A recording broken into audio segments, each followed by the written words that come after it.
Esta es una producción de Grupo Fórmula. Encuentra más contenido como este en radioformula.mx.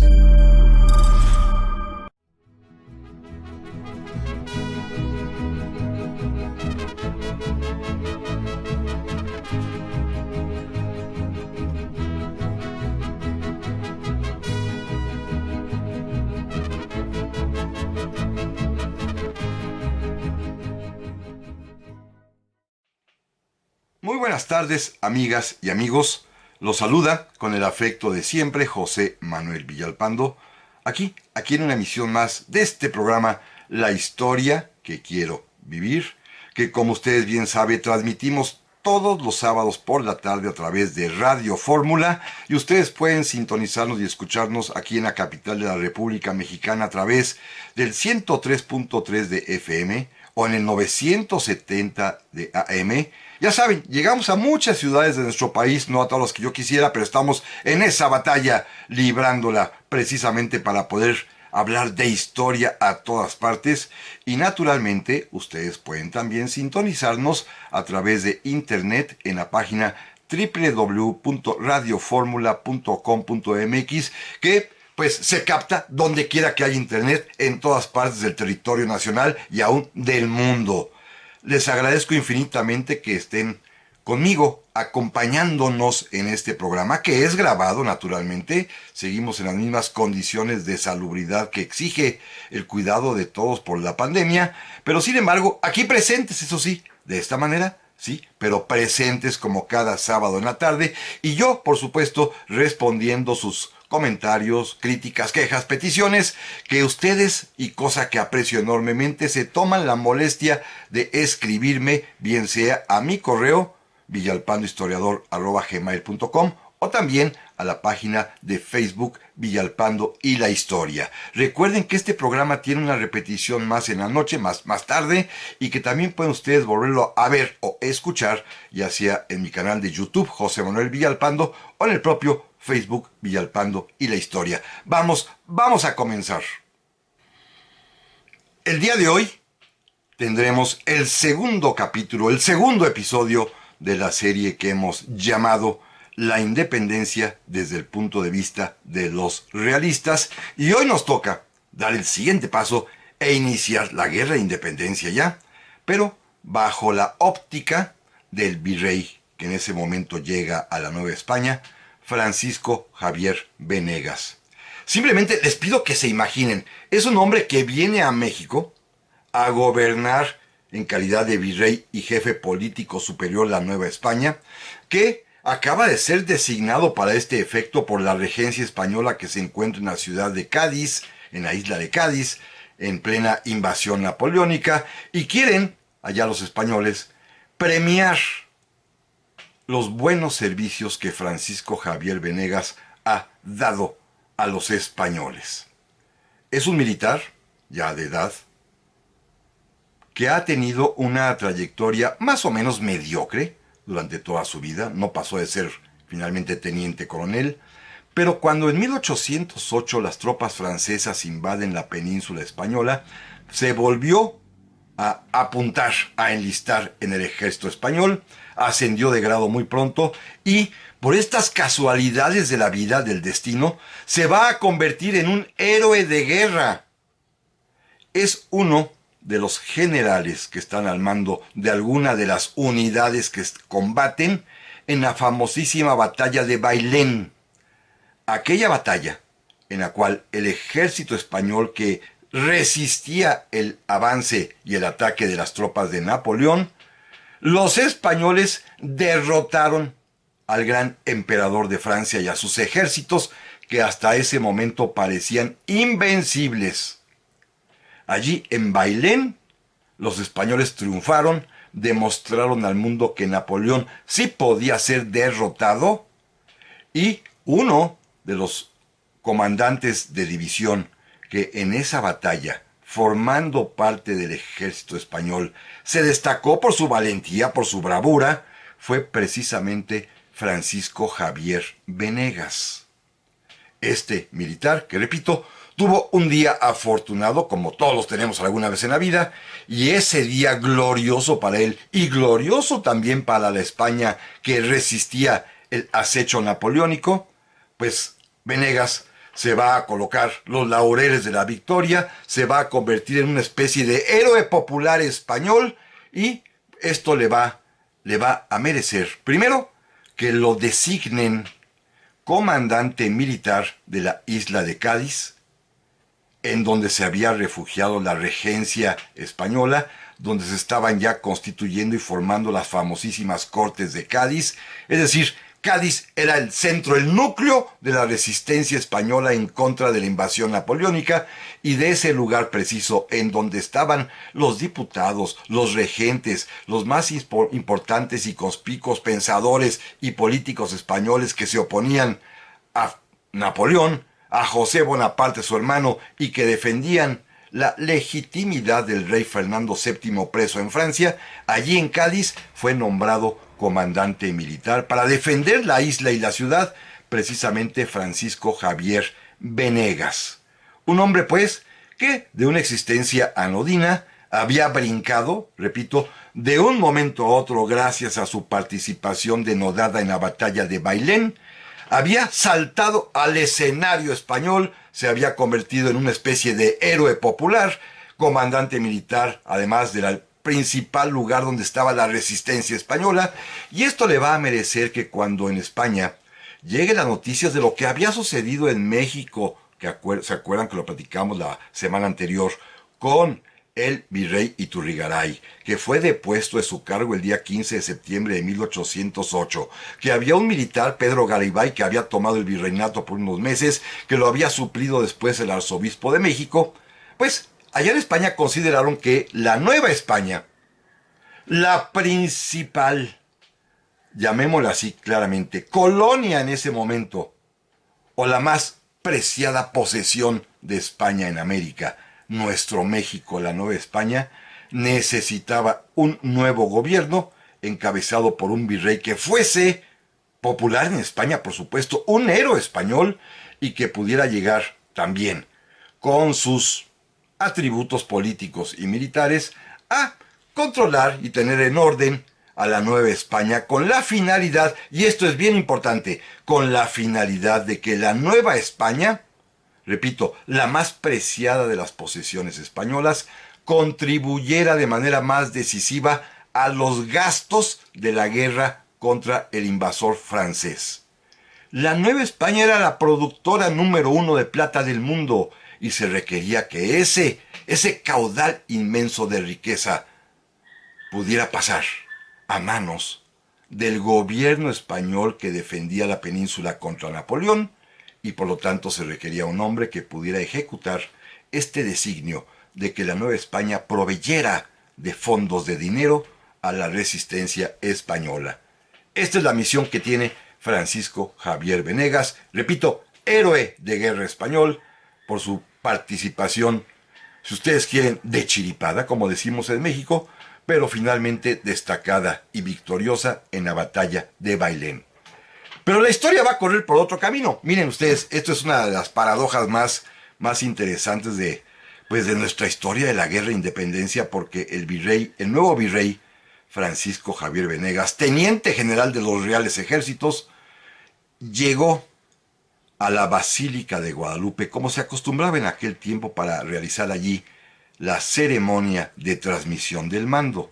Los virreyes, en alguna parte de nuestra época virreinal, el mando se transmitía de un virrey a otro, antes en San Cristóbal de Ecatepec, pero en los tiempos más últimos, digámoslo así, de la dominación española, esta ceremonia de transmisión del mando, que consistía en que el virrey que se iba le entregaba el bastón de mando al virrey que llegaba, se realizaba ya en la Basílica de Guadalupe. Ahí llegó el día 13 de septiembre de 1810. Allí recibiría de manos del virrey que salía el arzobispo de México, que al mismo tiempo era virrey, Francisco de Lizana y Beaumont, recibió el bastón de mando, pernoctó allí en la Basílica de Guadalupe, y el día 14 de septiembre de 1810, fíjense, el 14 de septiembre hizo su entrada triunfal a la Ciudad de México como se acostumbraba. La gente salió a la calle a echarle confeti. Ya saben que en nuestra capital, con todo respeto, le aplaudimos a todo el que pasa, sea un virrey, sea Iturbide, sea Maximiliano, sea Don Benito, sea quien sea. Esta capital aplaude al que entra triunfante o al que entra para festejar algo. Así somos los capitalinos en esta ciudad chilanga a la que yo amo tan profundamente.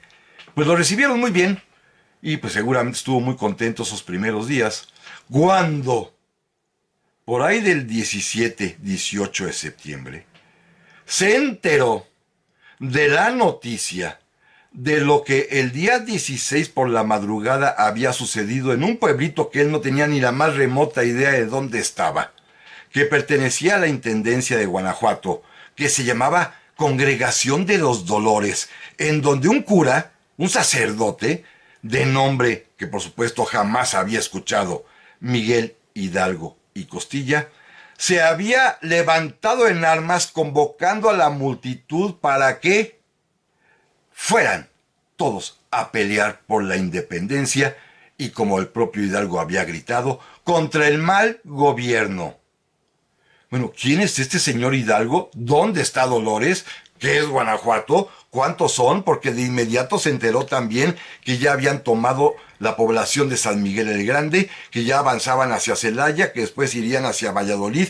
Bueno, el virrey, por supuesto, el virrey Venegas, recién llegado, apenas estaba instalando en realidad, se sobresaltó, se espantó, convocó de inmediato a una junta de los principales funcionarios que estaban en el virreinato de la Nueva España, a los principales políticos, a los comandantes militares que por ahí se encontraron. Había que hablar, platíquenme, ¿de qué se trata? ¿Qué está pasando en la Nueva España si apenas acabo de llegar? Esto diría Francisco Javier Venegas, pero nosotros vamos a continuar en un momento más. Y estamos aquí, amigas y amigos, en el segundo bloque del programa de esta semana, que corresponde al segundo episodio de esta serie que hemos dado en llamar La Independencia desde el punto de vista de los realistas, en la que hoy estamos ya examinando el tiempo aquel en que gobernó como virrey de la Nueva España el teniente general de los Reales Ejércitos, Francisco Javier Venegas, héroe de la batalla de Bailén, y que llega a la Ciudad de México y que a los 2-3 días se entera que le estalló, porque a él le estalló ya como virrey, el movimiento encabezado por Miguel Hidalgo y Costilla. Recuerden que es una emisión grabada, pero recuerden que están a sus órdenes las vías electrónicas para comunicarnos. Aquí estoy atento a ellas, cosa que les aprecio, y no me detengo para que no me digan que pierdo mucho tiempo con los saludos. Vamos directamente a la materia. Fíjense, el virrey, por supuesto, sobresaltado, como ya comenté, seguramente angustiado porque no sabía nada, no sabía absolutamente nada de la Nueva España, hay que decirlo con toda claridad. Recuerden, había sido un hombre que triunfó y tuvo un momento luminoso de heroicidad, pero antes de eso, pues era un oficial mediocre que seguramente carecía de la instrucción normal en aquel tiempo que carecían todos los españoles, que no sabían nada más de México más que de allí venía la plata. Era lo único que sabían y lo único que les importaba, ¿eh? A eso venía Venegas en realidad. Y de pronto pues se entera de la novedad de que un sacerdote de nombre Miguel Hidalgo y Costilla, en un pueblito llamado Dolores, allá en Intendencia de Guanajuato, se levantó en armas, que ya capturó pues la población de San Miguel el Grande, que trae un estandarte de una virgen, pues la Virgen de Guadalupe, que vio él ahí en la basílica el día que llegó días antes, y que lo enarbola como bandera, que ya asaltó Celaya, que está a punto de llegar a Valladolid. Bueno, es un sobresalto enorme, porque además le dicen que cuando está atacando Guanajuato, allí en Guanajuato, por más que es un edificio sólido, muy bien defendido y fortificado, con más de 400 soldados realistas, la defensa fue masacrada, los soldados todos fueron pasados a cuchillo, y hasta el propio comandante, el intendente Juan Antonio de Riaño, murió en la refriega. Bueno, esto sí es para sobresaltar, porque le informaron que Guanajuato era, en ese momento, la proveedora principal, su ciudad y las minas aledañas, de plata Así que esto sí era un golpe terrible porque Hidalgo había tomado la ciudad y lo acompañaban casi 25,000 hombres, una cantidad que nunca se había visto reunida en la Nueva España desde los días de la conquista. Nunca más se había reunido tal cantidad de hombres en armas desde 300 años atrás. Así que Venegas pues estaba verdaderamente muy preocupado. En esta junta a la que hacemos referencia, que sucedería por ahí en los finales días de septiembre de este mismo año de 1810, pues Venegas fue informado de muchísimas cosas, desde quién era Hidalgo. Ahí supo que tenía fama de ser un gran teólogo, que había sido incluso propuesto como candidato para ser obispo, que era un hombre que tenía prestigio entre su propia feligresía por ser un hombre bueno, y se enteró también pues que en la Nueva España había ya un ambiente francamente de abierta oposición hacia el gobierno español, sobre todo por la cuestión de los impuestos. Híjole, y Venegas venía precisamente a aumentar los impuestos para incrementar la recaudación. Así que su primera providencia, fíjense qué inteligente hombre, para tratar de aplacar los ánimos y ver si lograba de alguna manera sofocar pacíficamente la rebelión, la primera medida que dicta Venegas es suprimir el pago de tributos a los pueblos de indios, que los indígenas no pagaran impuestos, porque le informaron que en esos 25,000 hombres que acompañaban al padre Hidalgo, 24,000 de ellos eran indígenas otomís, que iban con el padre Hidalgo. Así que entendió que buena parte del malestar podría ser la cuestión de los impuestos, y la primera medida, repito, para hacer frente a la emergencia que dicta el virrey Venegas es suprimir, terminar el pago del tributo indígena, que había sido una de las razones del levantamiento, que ya hemos platicado en otras ocasiones. Cuando los indígenas no pagaban el tributo, se les azotaba. Así que Venegas, eso sí, muy listo, muy político, lo suprimió para ver si con eso terminaba con el levantamiento. Pero no fue posible porque ya los ánimos estaban enardecidos y entonces tomó otras medidas, algunas muy curiosas, miren. Por ejemplo, de inmediato lanzó un decreto poniendo precio a la cabeza de los principales líderes del movimiento. 10,000 pesos de recompensa de aquel tiempo, que es un dinero bastante fuerte. 10,000 pesos de recompensa para quien le trajera las cabezas de Miguel Hidalgo, de Ignacio Allende, de Juan Aldama y de Mariano Abasolo. 10,000 pesos de recompensa, pensando que alguien, pues seguramente se atrevería, los asesinaría y le traerían las cabezas, cosa que por supuesto jamás pasó. Pero hay una medida mucho más interesante. Miren, hoy conocemos y usamos nosotros frecuentemente en nuestro lenguaje cotidiano la palabra insurgentes. Así llamamos a estos hombres que nos dieron patria y libertad, los insurgentes. Así se llaman calles en todas las ciudades. En la Ciudad de México, por ejemplo, como todos sabemos, la avenida más larga de la capital se llama precisamente Avenida de los Insurgentes. Los insurgentes es la manera como nosotros, coloquial, cotidiana, históricamente, nos referimos a los hombres y mujeres que entre 1810 y 1821 pelearon en la Guerra de Independencia, los insurgentes. ¿Saben ustedes por qué les decimos insurgentes? Porque así los bautizó el propio virrey Venegas.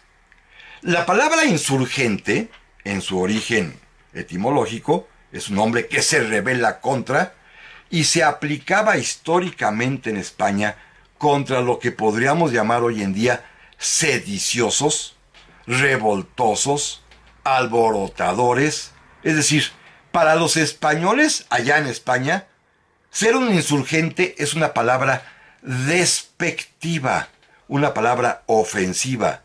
Y entonces el virrey Venegas decidió, fíjense qué hombre tan, pues inteligente en su tiempo, sin saber que estaba de alguna manera acuñando una palabra para toda la eternidad mexicana. Decidió que a estos hombres por los que ofrecía 10,000 pesos por cabeza eran esos insurgentes. Así, despectivamente, esos insurgentes. Bueno, la palabra prendió y en lugar de convertirse en una ofensa, en una expresión despectiva de molestar, se convirtió en un baldón, en un timbre de orgullo para aquellos que estaban involucrados peleando por la libertad. A partir de ese momento, con mucho entusiasmo y muy contentos, sí, somos insurgentes. Y la palabra prendió, como ya lo comenté, y hasta nuestros días así los llamamos, gracias a que el virrey Venegas así los denominó. También hizo algunas cuestiones que podrían, pues él pensó, espantar a la gente para que no se uniera a estos insurgentes. Es él quien promueve con el obispo de México que sea Miguel Hidalgo excomulgado. Sí, la excomunión se dio, efectivamente, fue fulminada, como se dice en el lenguaje canónico, pero si ustedes la leen, es muy curioso porque el obispo de México, el arzobispo de México, al igual que el obispo electo de Michoacán, no excomulgaron a Miguel Hidalgo por haberse levantado en armas contra el rey y contra España.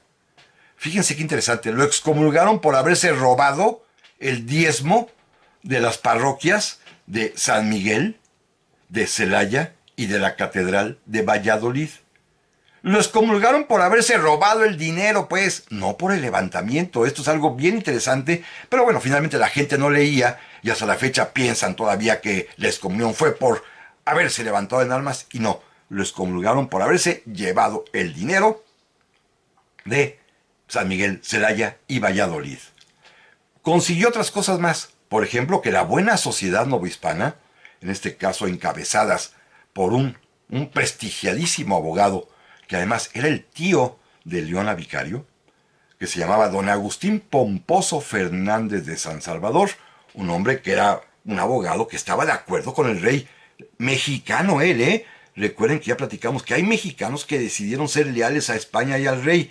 Bueno, este hombre, don Agustín Pomposo Fernández de San Salvador, escribió un panfleto al que le llamaron el Anti-Hidalgo. Tiene un nombre muy barroco, es Las Fazañas de Miguel Hidalgo, Quijote facedor de entuertos. ¿Se acuerdan que en lugar de desfacer entuertos, como dice las viejas leyendas españolas, a este hombre es facedor de entuertos? Así llamó Hidalgo en un largo escrito, en el cual pues pone pinto y barrido al padre Hidalgo. Y claro, se difundió, pero recuerden en ese momento, amigas y amigos, que el 90% de la población es analfabeta, así que solamente ciertas capas sociales pudieron leer estos panfletos. Esto fue pues intrascendente. Hizo otras cosas más curiosas. Miren, cuando supo, también muy inteligente Venegas a su manera, que Hidalgo traía como bandera un estandarte de la Virgen de Guadalupe, a él se le ocurrió: ¿quién es la Virgen patrona o a la que le rezan los españoles? Y le dijeron: aquí en México, la Virgen de los Remedios. Ah, pues tráiganla. Está en un santuario ya por Naucalpan. Tráiganla para acá. Trasladaron a la Virgen de los Remedios a la Ciudad de México. La nombraron generala de las fuerzas realistas y decidieron que a ella se invocaría por el triunfo de las armas del rey. Para oponer a la guadalupana, le trajeron a la Virgen de los Remedios, pero de estos asuntos, amigas y amigos, vamos a platicar en un momentito más. Así que volvemos enseguida. Ya estamos aquí, amigas y amigos, para el tercer bloque de este programa que vuelan, se van rapidísimo cuando son grabados, en el que estamos platicando de manera grabada, como ya lo he dicho, acerca de la independencia desde el punto realista, desde el punto de vista de los realistas, en el segundo episodio de esta serie, en el que estamos platicando acerca de los tiempos del virrey Francisco Javier Venegas, a quien le estalla literalmente la insurrección del padre Hidalgo. Ya platicamos rápidamente para no regresar a ello varias de las medidas de índole política que tomó, poner precio a la cabeza de los insurgentes, a quienes él precisamente bautiza con este nombre, queriendo ser ofensivo, despectivo, y no se dio cuenta que en realidad había acuñado una palabra para la posteridad mexicana, los insurgentes, que nos da mucho orgullo. También, por supuesto, que promovió que Hidalgo fuera excomulgado, no por lo que él hubiera querido, por levantarse en armas contra España, sino simplemente tanto el arzobispo de México como el obispo de Michoacán se concretaron a excomulgar a Hidalgo por ladrón, para ser claros, porque se robó dinero de los templos. También había promovido que la parte alta, clase alta de la sociedad, pues estuviera en contra de Hidalgo. Inclusive promovió que hubiera un pasquín en contra del padre Hidalgo. Trajo a la Virgen de los Remedios para convertirla en generala del ejército realista. Cosas así, de ese cariz, que no fueron importantes. Sí, en cambio, tomó una medida que fue bien trascendente. Miren, en esos momentos, los sacerdotes están protegidos por lo que se conoce como fuero eclesiástico y particularmente por un concepto jurídico canónico que es llamado inmunidad eclesiástica. Los sacerdotes solo pueden ser juzgados por sus pares en un tribunal eclesiástico, y el hecho de que tengan un carácter sacramental por haber sido ordenados, por haber recibido el sacramento del orden sacerdotal, los hacía literalmente intocables en cuanto a su vida. Sí, si había sacerdotes presos por comisión de diferentes delitos, tanto del orden común como del orden canónico. Sí había, y había hasta prisión y cárcel para sacerdotes. Pero los sacerdotes no podían ser ejecutados. No, lo prohibía precisamente el estatus canónico que regulaba la relación entre la Iglesia y la corona allá en los tiempos de la Nueva España. Los sacerdotes son inviolables en su persona. Pueden ir a la cárcel, pero no pueden ser ejecutados.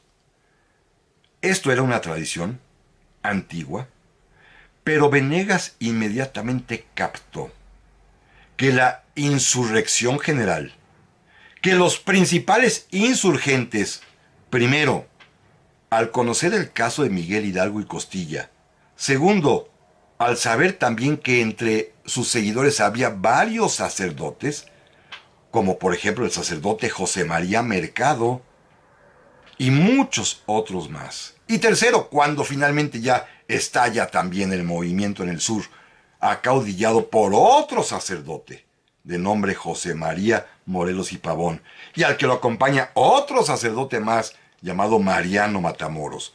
Y junto con ellos hay decenas de sacerdotes del llamado clero bajo, que se han unido a la insurrección, pero sobre todo, que le han dado contenido y sentido a la revuelta.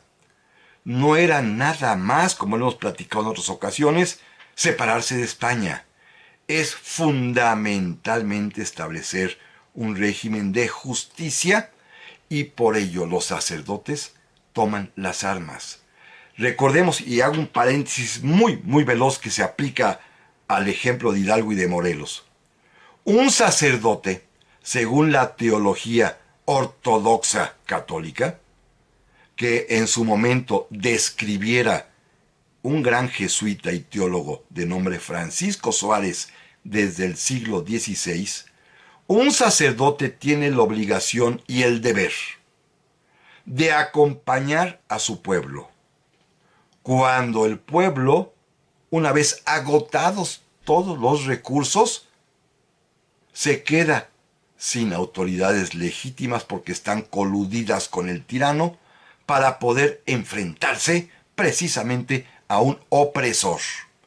Suárez ha legitimado desde el siglo XVI que en caso ya el último esfuerzo, el último recurso que le queda a un pueblo a levantarse en armas y que no encuentra un conductor auténtico que le permita enfrentarse al tirano opresor, es el sacerdote a quien le corresponde hacerlo.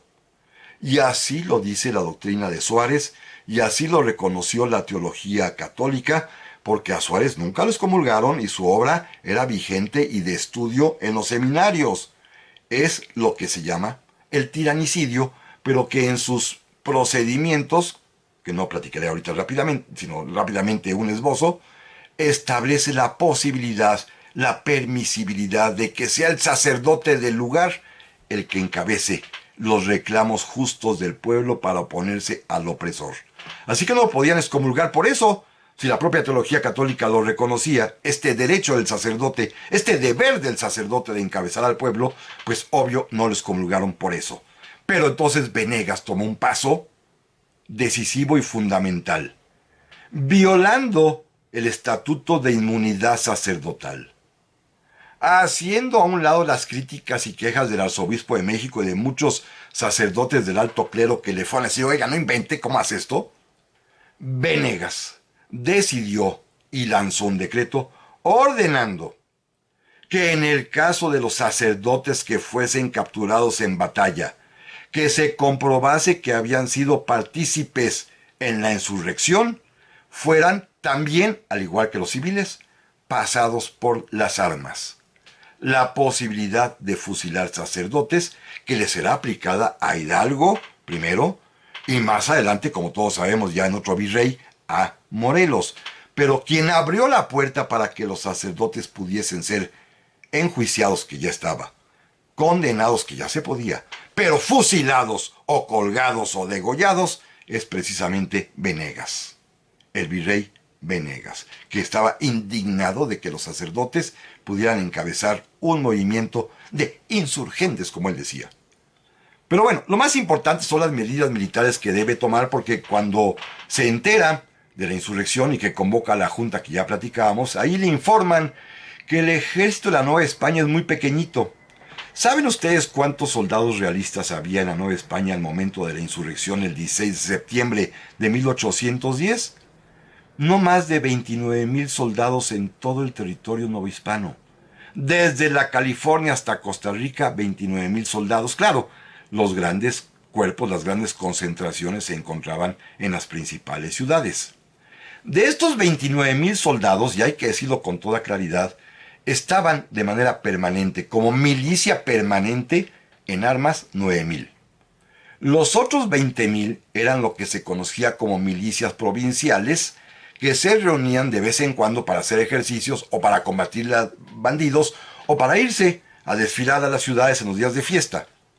Un ejemplo de estas milicias provinciales es el famosísimo Regimiento de Dragones de la Reina, que ustedes recuerdan que estaba encabezado en los días de la independencia por Miguel Allende, por Ignacio Allende, que lo subleva, tenía como sede San Miguel de Allende, hoy antes San Miguel el Grande, que lo subleva para que apoyen a la independencia. Bueno, acá al virrey Venegas le informan que estos cuerpos pues no son de fiar.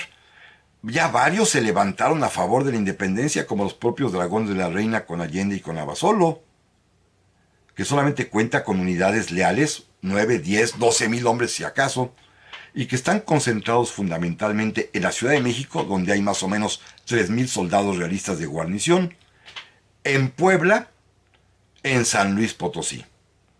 En esas tres ciudades se concentra el mayor número de tropas. Y cuando digo mayor número de tropas, son 3,000 en México, 1,000 o 2,000 en Puebla cuando mucho, y 1,500 en San Luis. Los demás, el resto del ejército novohispano está desperdigado por todo el territorio. Y los insurgentes al mando de Hidalgo están avanzando. Ya tomaron San Miguel, ya tomaron Celaya, ya tomaron Valladolid, hoy Morelia, y ya vienen para acá, ya pasaron por Toluca y se están acercando, así que a Venegas no le queda más que enviar, aparte de la guarnición de la Ciudad de México, a 1,400 soldados de los 3,000 que había en la capital, a detener o a tratar de detener a los insurgentes en el famosísimo lugar conocido como el Monte de las Cruces, allí en el camino a Toluca. Puso al mando de estas tropas, de 1,400 soldados, a un amigo suyo que lo había traído de España. Él trajo 2 acompañantes, aparte de su familia. Uno de ellos, que había sido su ayudante personal, que había participado junto con él en la batalla de Bailén, el entonces teniente coronel Torcuato Trujillo. A él lo pone al frente de las tropas. Trujillo, bueno, sintió que era la oportunidad de su vida para demostrar que era un gran militar. Llegó al Monte de las Cruces, ahí se instaló y se aventó una proclama muy napoleónica. Les dijo: soldados, desde estas montañas 300 siglos de glorias españoles os contemplan. Claro, no pudo hacer nada contra los 80,000 hombres que traía el padre Hidalgo. Simplemente tuvo que retirarse casi corriendo, porque las huestes de Hidalgo, pues, no los despedazaron porque casi no hubo combate formal. Al primer choque salieron literalmente huyendo y retirándose los realistas, pero Hidalgo venció, Trujillo fracasó, ya no volverá a hacer nada importante en su vida. Y entonces ocurrió el gran milagro que le salvó el pellejo a Venegas. Ustedes recuerdan la entrevista de Contadero, en donde se detuvo el padre Hidalgo, que envió entonces a varios de sus colaboradores a ver al virrey, y después de ello, Hidalgo ordenó la retirada. Se retiró y no avanzó a la Ciudad de México, pero este es un tema, amigas y amigos, que ahorita, regresando del corte, lo vamos a platicar. Ya estamos aquí, amigas y amigos, para el último bloque de este programa. Voló, literalmente voló, pero bueno, así es esto de los horarios, y pues espero por lo menos avanzar un poquito más en esta descripción general de la independencia desde el punto de vista realista en los tiempos del virrey Venegas, sobre quien nos estamos enfocando en realidad para saber qué hizo para oponerse al movimiento de los insurgentes, como él respectivamente los llamaba. Ya vimos algunas de las medidas de tipo político, de tipo publicitario que tomó, pero las medidas militares fueron las más terribles y las más difíciles. Tenía pocos soldados, Repito, no más de 27,000 en todo el territorio de la Nueva España y 3,000 nada más en la Ciudad de México, por lo cual dispuso que 1,400 al mando de Torcuato Trujillo, su amigo teniente coronel que había traído de España, fueran a enfrentarse en el Monte de las Cruces a Hidalgo. Fueron destrozados, se retiraron a Contadero, a donde llegó después Hidalgo, e Hidalgo mandó a Mariano Jiménez y a Juan Aldama a entrevistarse con el virrey Venegas. Nadie sabe qué sucedió en esa entrevista, Lo único que sabemos de cierto es que al regresar, y cuando Jiménez y Juan Aldama le explican a Hidalgo lo que acordaron con el virrey, Hidalgo ordenó la retirada. Recuerden ustedes que ya no atacó la Ciudad de México, y al dar marcha atrás y dirigirse de nuevo a Valladolid, al retirarse perdió la guerra de independencia Miguel Hidalgo. Fue su error capital. ¿Cómo lo convencieron los realistas y particularmente Venegas de que no atacara? Miren, hay varios argumentos. Uno de ellos dicen que le explicaron: oiga, mire, si usted ataca la Ciudad de México, no tarda en llegar las tropas de San Luis al mando de Félix María Calleja, las tropas de Puebla al mando de Manuel Flón, conde de la Cadena, así que los vamos a atacar. Pues sí, pero uno piensa, las tropas de San Luis, como ya dije hace un rato, son 1,500, las de Puebla 2,000, más otros 3,000 que hay en la Ciudad de México, pues no pasamos de 6,000 soldados, e Hidalgo traía 80,000. Otros dicen que Hidalgo se preocupó mucho porque 80,000 hombres en la Ciudad de México hubiera sido un pillaje enorme, la hubieran saqueado. Al parecer la respuesta es otra, Venegas, que sí es muy astuto, le avisó a Hidalgo que en la cárcel tenía a su cuñada y a sus sobrinos, que además eran sus ahijados. Hidalgo, que sentía una especie de deber filial hacia la familia de su hermano difunto Manuel, que muchos afirman que por culpa de él se había enfermado y había muerto, porque Hidalgo era un desastre y Manuel era el que organizaba los negocios familiares y se daba cuenta que Hidalgo lo había despilfarrado todo, pues dicen que eso le causó la muerte. Pero Hidalgo tenía una especie de compromiso moral muy fuerte y que lo cumplía con su cuñada viuda y con sus sobrinos, que además eran sus ahijados. Venegas la puso en la cárcel y le amenazó a Hidalgo: si avanzas, pues degollamos a tu familia. E Hidalgo mejor prefirió retirarse. Es un misterio, nadie sabe. Lo importante es que con esta retirada es que Hidalgo pierde la guerra, porque entonces va a aparecer en el escenario la espada de los realistas, el hombre que va a salvar a Venegas del fracaso.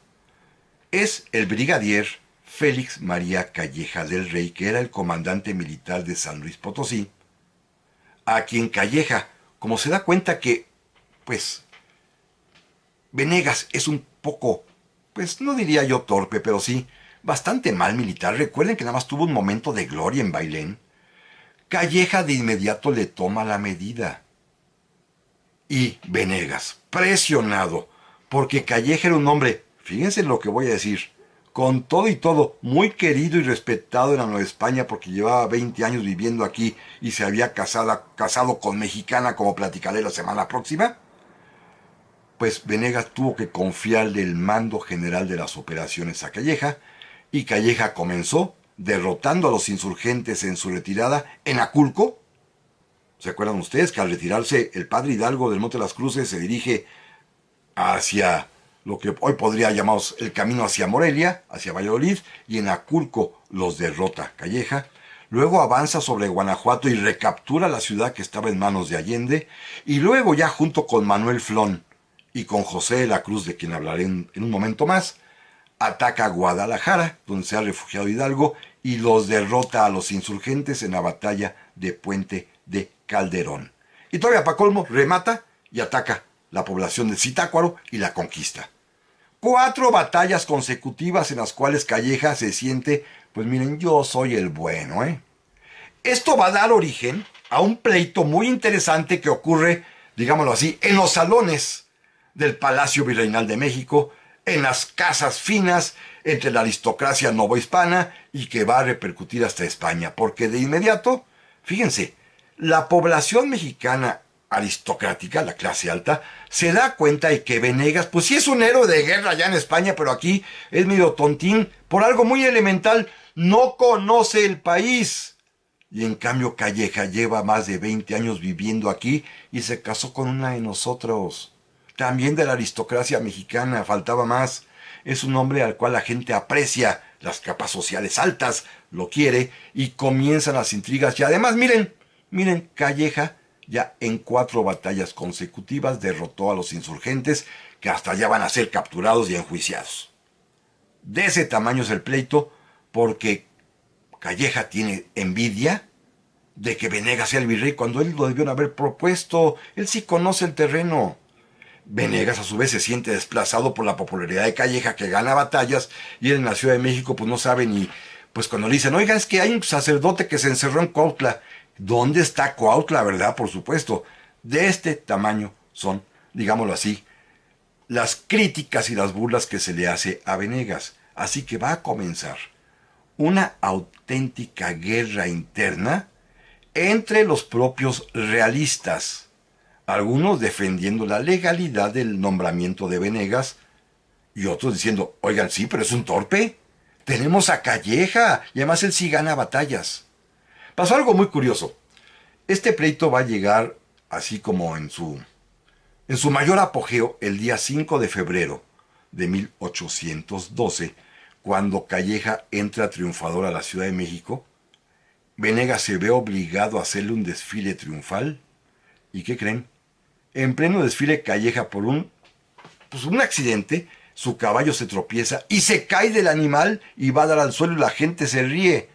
Bueno, Calleja estaba ofendidísimo, Venegas estaba fascinado, pero finalmente la animadversión entre ambos va a ser tal que después, aún a pesar de que Calleja fracase en el sitio de Cuautla, aún a pesar de que Calleja pues se vea vapuleado por Morelos, a pesar de ello, Calleja, como lo vamos a platicar la semana que entra, va a ser nombrado virrey en lugar de Venegas. Venegas es un hombre pues que va a tener esta especie de pues trágico destino de que no supo entender a la Nueva España.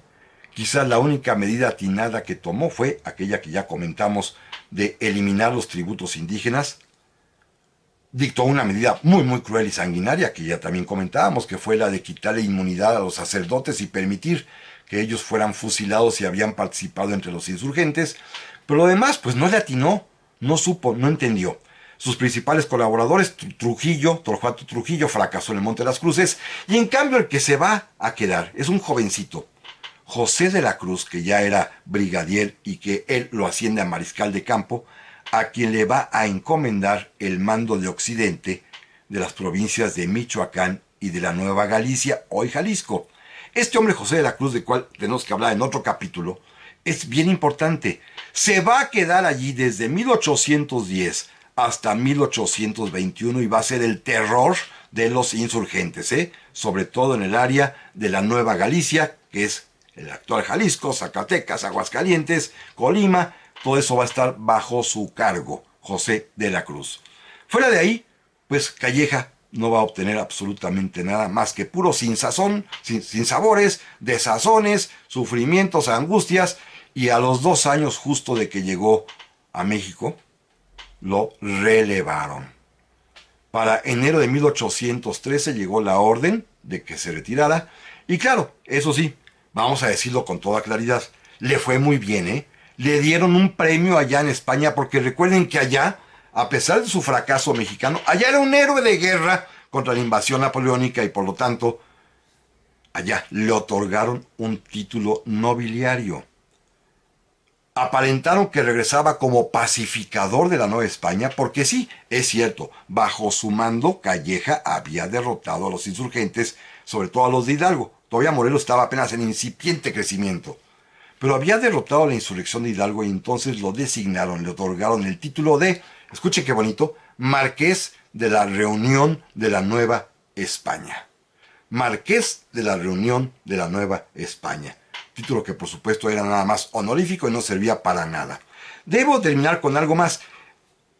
Los mexicanos insurgentes odiaban a Venegas, tanto por haber dictado la orden terrible de fusilar a los curas, como porque bajo su orden también se estableció el proceso a Hidalgo y fue ejecutado.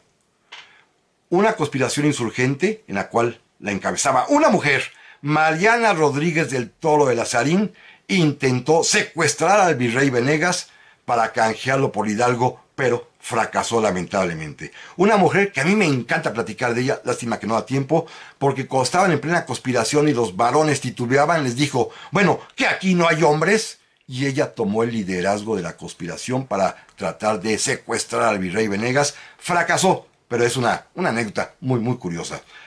Hoy, pues, hemos platicado acerca de los tiempos del virrey Venegas, de este hombre, héroe en España, fracasado aquí en México, pero sin embargo, parte de este proceso de la independencia desde el punto de vista de los realistas que estamos emprendiendo, y yo les agradezco muchísimo que me hubiesen acompañado. Primero Dios, la semana que entra aquí continuamos ya con el tercer episodio de esta serie. Hasta la próxima y pásenla muy, pero muy bien.